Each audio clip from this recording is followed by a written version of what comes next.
Assalamualaikum warahmatullahi wabarakatuh. Selamat pagi anak-anak semuanya. Bagaimana kabar kalian hari ini? Mudah-mudahan kalian semua dalam keadaan sehat walafiat dan semangat untuk belajar IPS pada hari ini. Anak-anak sekalian, sebelum mulai belajar, marilah kita berdoa bersama-sama sesuai dengan agamanya masing-masing. Berdoa mulai. Doa selesai. Anak-anak sekalian, hari ini kita akan belajar IPS kelas 9, bab 3D dan 3E dengan judul Pengembangan Pusat-Pusat Keunggulan Ekonomi dan Pasar Bebas. Anak-anak sekalian, mungkin kalian sering membaca di internet tentang hal itu. Nah, oleh karena itu, marilah kita sekarang mulai untuk materi pelajaran bab 3D dan bab 3E ini. Nah, anak-anak, sebelum kita masuk pada materi pada hari ini, ya kalian harus tahu apa tujuan belajar kita pada hari ini. Tujuannya yang pertama adalah supaya kalian bisa menjelaskan tentang pusat-pusat keunggulan ekonomi dengan benar. Yang berikutnya, supaya kalian bisa menjelaskan pengaruh pusat-pusat keunggulan ekonomi untuk kesejahteraan masyarakat dengan benar. Yang berikutnya, supaya kalian bisa menguraikan perkembangan MEE, MEA, kemudian AFTA, APEC, dan WTO. Nah, itulah anak-anak tujuan pembelajaran kita pada hari ini. Sekarang kita lanjut pada materi berikutnya, yaitu pengembangan pusat-pusat keunggulan ekonomi. Nah, anak sekalian, Indonesia, negara kita ini punya banyak keunggulan ekonomi yang bisa kita manfaatkan untuk meningkatkan kesejahteraan masyarakat. Keunggulan ekonomi Indonesia tadi anak-anak, ada yang dikelola sendiri oleh negara kita, ada juga yang dikelola oleh negara lain. Nah, bagaimana cara mengembangkan keunggulan pusat ekonomi tadi? Caranya adalah dengan mengembangkan industri-industri yang produknya laku di pasaran internasional, sehingga bisa menghasilkan devisa negara. Nah, devisa tadi bisa untuk meningkatkan kesejahteraan masyarakat. Nah, namun anak-anak, untuk meningkatkan pusat ekonomi tadi dibutuhkan kreativitas yang tinggi dan sumber daya manusia yang unggul.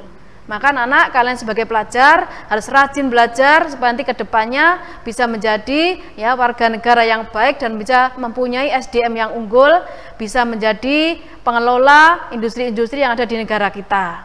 Oke anak-anak ya, paham ya? Sekarang lanjut ke berikutnya. Anak-anak, contoh keunggulan ekonomi di Indonesia itu sangat banyak anak-anak ya.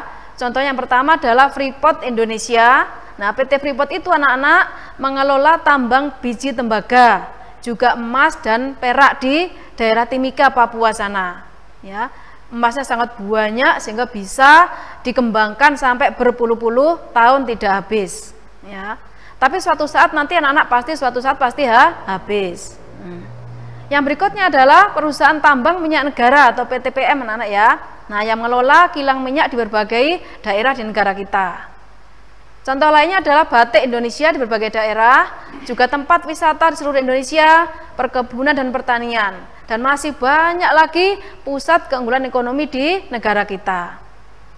Bagaimana anak-anak, sudah paham? Sudah mengerti ya? Nah, kalau sudah mengerti, kita lanjut pada materi berikutnya.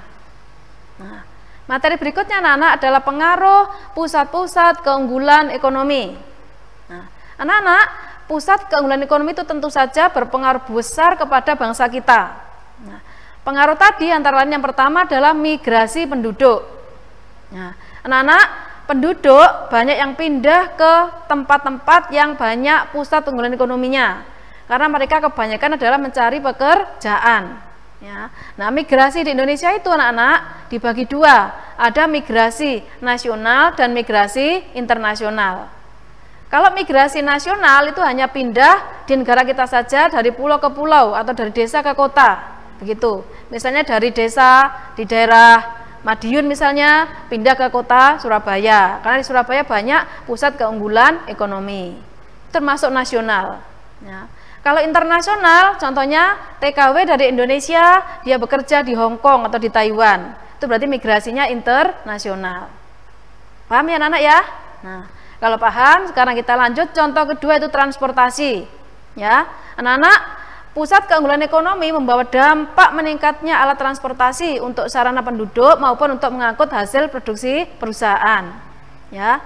Yang berikutnya adalah lembaga sosial ekonomi juga dipengaruhi oleh pusat keunggulan ekonomi. Yang berikutnya adalah pendidikan, ya, sangat berkembang pesat karena pusat ekonomi tadi membutuhkan tenaga kerja terdidik dan ahli di bidangnya. Ya. Oleh karena itu anak-anak kamu harus belajar dengan rajin supaya kedepannya kalian bisa menjadi tenaga ahli yang bisa dibutuhkan di pusat-pusat keunggulan ekonomi tadi. Yang terakhir adalah pekerjaan. Ya, anak-anak, pekerjaan itu makin lama makin berkembang, makin bervariasi dengan adanya pusat-pusat keunggulan ekonomi. Anak-anak bagaimana? Sudah paham? Nah, mudah-mudahan sudah paham ya. Kalau sudah paham, sekarang kita lanjut pada bagian berikutnya. Ya. Sekarang kita akan membahas masalah pasar bebas. Anak-anak, tentunya kamu sering ya membaca di internet atau lihat di televisi mungkin tentang pasar bebas. Apa sih pasar bebas itu? Nah, pasar bebas atau perdagangan bebas adalah kebijakan di mana pemerintah tidak melakukan diskriminasi ekspor dan impor. Nah, kebijakan perdagangan bebas tadi biasanya mempromosikan hal-hal sebagai berikut. Yang pertama, perdagangan barang atau jasa tanpa pajak. Yang kedua, akses ke pasar tidak diatur. Jadi seluruh penduduk bisa mengakses ke pasar tadi, baik informasinya, jenis barangnya, harganya, dan sebagainya, semuanya bisa diakses. Ya. Yang berikutnya adalah akses informasi tidak diatur. Ya. Dalam hal ini, penduduk atau rakyat di daerah tersebut atau daerah lain juga bisa mengakses informasi itu tidak diatur, bebas akses informasinya. Ya. Itulah yang disebut dengan pasar bebas. Bagaimana anak-anak? Sudah mengerti? Nah, kalau sudah mengerti, kita lanjut pada bagian berikutnya. Anak-anak, sekarang ini banyak contoh organisasi yang melakukan kegiatan pasar bebas. Contohnya adalah MEA atau Masyarakat Ekonomi ASEAN. Ya, MEA adalah perdagangan bebas di kawasan Asia Tenggara yang disepakati dalam KTT ASEAN tahun 1997. Ya, tahun 1997 baru disepakati, baru terwujud nanti dimulainya tahun 2015. Nah, apa itu misinya MEA? Misinya adalah menjadikan perekonomian ASEAN lebih baik dan lebih maju dan bisa bersaing di dunia internasional. Ya. Paham anak ya? Nah, kalau sudah paham, sekarang kita lanjut pada materi berikutnya. Ya. Contoh organisasi yang melakukan kegiatan pasar bebas. Ya. Contohnya banyak anak-anak ya. Yang pertama adalah AFTA atau ASEAN Free Trade Area. Apa itu AFTA? Yaitu perwujudan kesepakatan negara-negara ASEAN untuk membentuk perdagangan bebas di Asia Tenggara yang dibentuk pada tahun 1992. Ya, anak-anak ya, sudah berlangsung mulai tahun 1992. Sekarang sudah tahun 2021, berarti sudah lama sekali. Ya, gitu. Yang berikutnya adalah apa tujuan dari AFTA? Nah, tujuannya adalah meningkatkan perdagangan antar negara-negara ASEAN, juga menarik investasi asing dan menjadikan ekonomi ASEAN bisa bersaing di pasar global. Ya, mudah-mudahan ya tujuan dari AFTA ini berhasil. Nah, untuk bisa berhasil tentunya kita sebagai bangsa Indonesia harus mempunyai SDM yang unggul, harus mempunyai kreativitas yang tinggi supaya bisa bersaing di pasar global. Bagaimana anak-anak? Sudah paham semuanya? Kalau sudah paham ya, lanjut pada materi berikutnya, yaitu masih lanjutan contoh organisasi yang melakukan kegiatan pasar bebas. Di Eropa anak-anak ada namanya MEE atau Masyarakat Ekonomi Eropa. Nah, MEE tadi disepakati dalam Perjanjian Roma tahun 1957 dan baru terbentuk nanti tahun 1993. Ya. Apa tujuannya? Apakah sama dengan MEA tadi? Ya, intinya hampir sama, yaitu menyatukan ekonomi negara anggotanya, termasuk pasar bebas dan persatuan cukai. Intinya hampir sama ya, intinya mengembangkan ekonomi intinya, begitu. Yang berikutnya adalah APEC, yaitu kerjasama ekonomi di kawasan Asia Pasifik. Ya, negara kita sebagai anggota ya, karena kita juga di Asia Pasifik. Nah, apa itu tadi anak-anak diprakarsai oleh Perdana Menteri Australia yaitu Bob Howe. Ya, dibentuk di kota Canberra, Australia oleh 12 negara tahun 1989. Nah, apa tujuannya? Intinya hampir sama dengan MEE dan MEA tadi. Intinya sama-sama meningkatkan perdagangan dan kesejahteraan di kawasan Asia Pasifik melalui kebijakan ekonomi yang sehat. Ya, sehat itu berarti persaingannya itu persaingan yang sehat, tidak saling menjatuhkan, tapi yang sehat, bekerja sama yang baik, begitu. Nah, anak-anak, demikianlah materi kita pada hari ini. Sebelum saya akhiri, saya beri tugas untuk kalian. Tugasnya tidak mengerjakan soal, ya, tapi tugasnya adalah kalian harus mengamati lingkungan sekitar kalian. Apa yang diamati? Yang diamati adalah yang pertama, apa saja keunggulan ekonomi yang ada di lingkungan sekitarmu. Ya, kamu amati sekitar rumahmu itu. Apa keunggulan ekonominya? Ya.